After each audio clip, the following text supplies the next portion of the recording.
KBL, sana lutuin mo sa sunod na araw. Sana mapansin. Ilonggo recipe. Tara par. Maglagay lang tayo ng konting mantika, luya, bawang, tsaka sibuyas.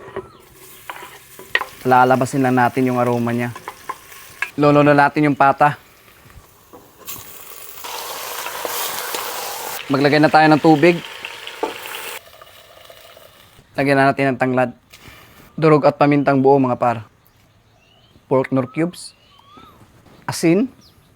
Bitchin mga par. At syempre ang gusto na nag-request, malambot na langka. Kaya isasama ko na par. Tatakpan lang natin mga par. Tapos ilulunod natin yung kadyos mamaya. First time ko nga magluto nitong KBL mga par. Itong Ilonggo recipe na to. At to the rescue naman nitong kaibigan nating si Kanayon. Buti na lang, meron siyang kadyos dito. Kaya salamat sa iyo par. Par? Ay, medyo malambot na ng konti mga par. Pasensya na po sa mga kaibigan natin mga Ilonggo na very traditional pagdating sa pagluluto. Wala po tayong batuan dito sa Thailand mga par. Kaya bato ang ilalagay natin. Joke lang. Sinigang mix mga par. Siling panigang. Kadyos natin mga par. Magdagdag lang tayo ng asin.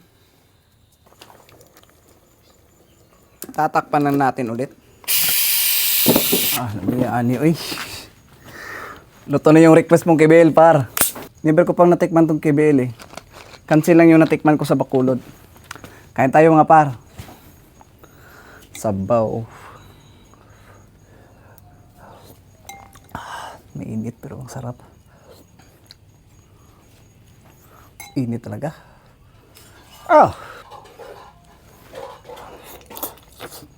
Dong lambot.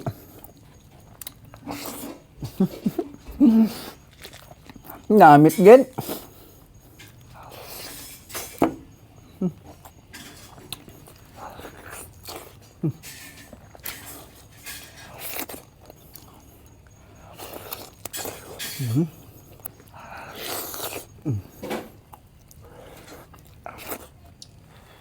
Ang lambot. Oh, hulog. Hiwalay na.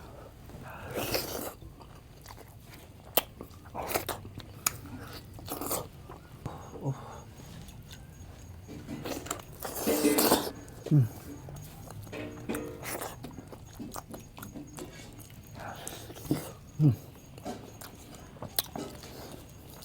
Parang sinigang na nilaga.